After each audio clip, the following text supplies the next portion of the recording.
দেশের উত্তরাঞ্চলের বিভিন্ন জেলায় নবম দফায় মৃদু ও মাঝারি শৈত্যপ্রবাহ শুরু হয়েছে।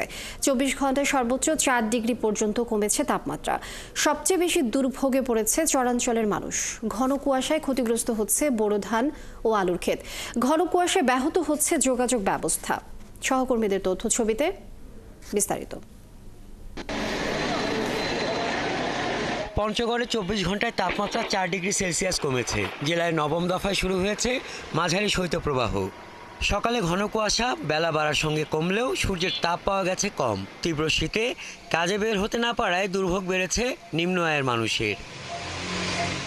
রোববার দেশের সর্বনিম্ন তাপমাত্রা রেকর্ড করা হয়েছে তেঁতুলিয়ায় 7.9 ডিগ্রি সেলসিয়াস।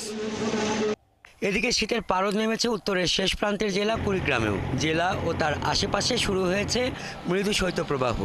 রাজারহাট আবহাওয়া অফিস জানায়, রবিবার জেলার সর্বনিম্ন তাপমাত্রা রেকর্ড হয়েছে 9.6 ডিগ্রি সেলসিয়াস।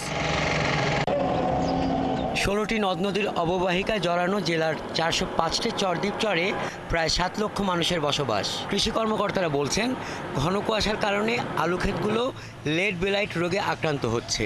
হলুদ হয়ে গেছে বোরো বীজতলা। খুঁজি পাইতেছি না, কি দেই এখন, আবাদ আটকাই কিভাবে, আবাদ করি কিভাবে, আমরা কৃষক মানুষ, আবার তো ক্ষতি হচ্ছে। ঠাকুরগাঁওয়ে ঘন কুয়াশায় ঢাকা থাকছে পথঘাট। দিনের বেলায় হেডলাইট জ্বালিয়ে চলতে হচ্ছে যানবাহন। ঝুঁকি বেড়েছে দুর্ঘটনার। খড়কুটোয় শীত নিবারণের চেষ্টা করছেন অনেকে। সকাল থেকে যে কুয়াশা আর যে ঠান্ডা, সামনে যারা কি হয় আল্লাহ জানে। কুয়াশায় মাঠে কিছু দেখা যাচ্ছে না। কাজ না করলে তো আমাদের উপায় নেই, কাজ করতেই হবে, এইভাবেই কাজ করতে হবে।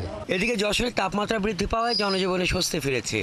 জেলায় সর্বনিম্ন তাপমাত্রা রেকর্ড হয়েছে 12.6 ডিগ্রি সেলসিয়াস। হাসান আহমেদ, 71।